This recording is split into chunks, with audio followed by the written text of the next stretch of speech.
ఓం నమ శివాయ.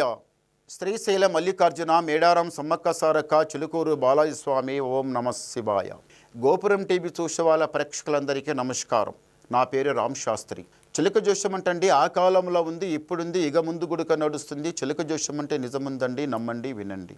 ఇప్పుడు కొత్త సంవత్సరం అంటే చైత్ర పుణ్యం. ఈ చైత్ర పుణ్యం మాసం లోపల ఉగాది వస్తుంది.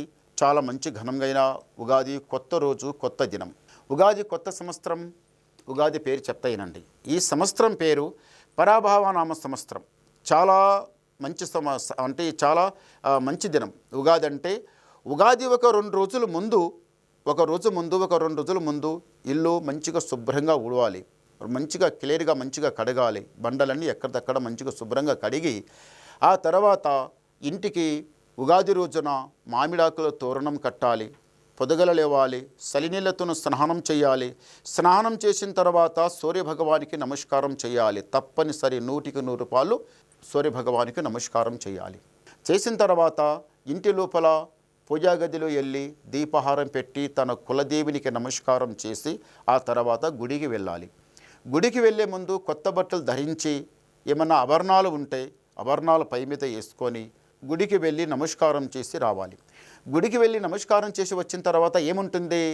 పచ్చడ తాగాలంటే కొత్తగొచ్చిన చింతపండు, మళ్ళీ కొత్తగొచ్చిన మామిడికాయలు, బెల్లం, ఇక ఇంత మిరాల పొడి కొత్త కుండ లోపల కలిపి ఇంత కొబ్బరికాయ పచ్చలేసి అంతా పచ్చడ చేయాలి.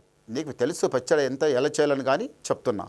అయితే ఆ రోజు పచ్చడ తీపి, వగురు, సేదు, యాపాకు పూతలు గుడక వేసి మంచిగా ఆ రోజు పచ్చడ చేసి తాగితే లైఫ్లా చాలా బాగుంటుంది, ఆరోగ్యానికి చాలా బాగుంటుంది. ఆ రోజు తాగాలి తప్పనిసరిగా. అంటే ముందు పచ్చడి చేసిన తర్వాత స్వామివారికి నైవేద్యంగా పెట్టి తర్వాత మీరు స్వీకరించాలి. చాలా బాగుంటుంది. ఆ రోజు ఆ పచ్చడి తాగిన తర్వాత పోలేలు తినాలి. పోలేలు అంటే తీపి వంటలు ఎన్నో ఉంటాయి, చాలా తీస్తారు తీపి వంటలు. అవన్నీ చేసినా కానీ పోలేలు మాత్రం తప్పనిసరిగా తినాలి.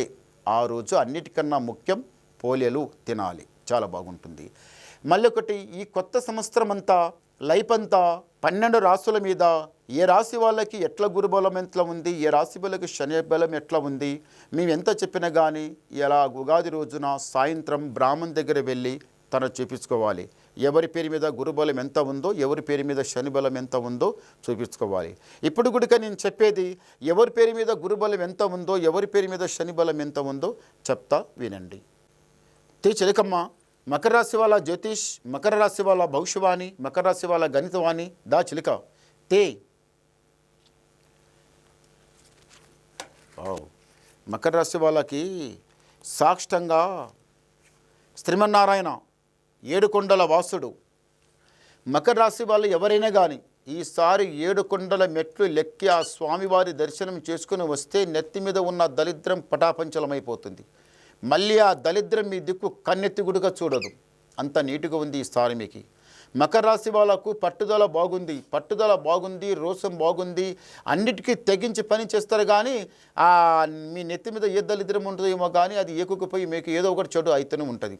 దానికి తొందరపడకుండా భగవంతుని మీద భారం పెట్టి నడవండి, దేవధ్యానంలో నడవండి, మంచి జరుగుతుంది, అంతా జయమే జరుగుతుంది. మీకు ఎన్నిట్లో గురువు ఉన్నాడు, ఎన్నిట్లో శని ఉన్నది, మీకు మంచి ఎప్పుడు ఉన్నది, మీకు గురుబలం ఎంత ఉంది ఒకసారి గవ్వలేసి చెప్తాం. ఓం నమ శివాయ. చాలా మంచి గవ్వలు పడ్డాయి. 5.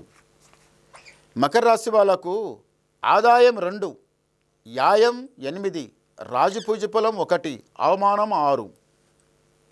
గురుబలం తక్కువంది, శని బలం ఎక్కువంది. ఈసారి మీరు ఏది కూడా చెయ్యండి, భగవంతుని ధ్యానంలో పెట్టి పని చేయండి, భగవంతుని ధ్యానంలో ఉండండి. ఏ చెడు ఎక్కడికి వెళ్ళి వస్తుందో తెలియదు, ఏ దళిద్రం ఎక్కడికి వెళ్ళి వచ్చి ఇంట్లో కూర్చుంటుందో తెలియదు, ఏ దళిద్రుడు వచ్చి ఇంటి ముందులో వచ్చి ఏ మాటలు మాట్లాడుతాడో తెలియదు. చెడు గడియ చాలా చెడ్డగా వచ్చే టైం ఉంది. తొందరపడకండి, నిదానం చేయండి. ఎందు గురించి అంటే గురుబలం 2 ఉంది, శని బలం 6 ఉన్నది. శని ఎక్కువ ఉన్నది, గురువు తక్కువ ఉన్నాడు. ఈ ఉగాది నుంచి చాలా జాగ్రత్తగా ఉండాలి. ఇంకా మీరు ఏమన్నా డౌట్ ఉంటే నాకు ఫోన్ ద్వారా మాట్లాడండి, మీ డౌట్ క్లియర్ చేసేస్తా, మొత్తం చెప్పేస్తా. నమస్కారం.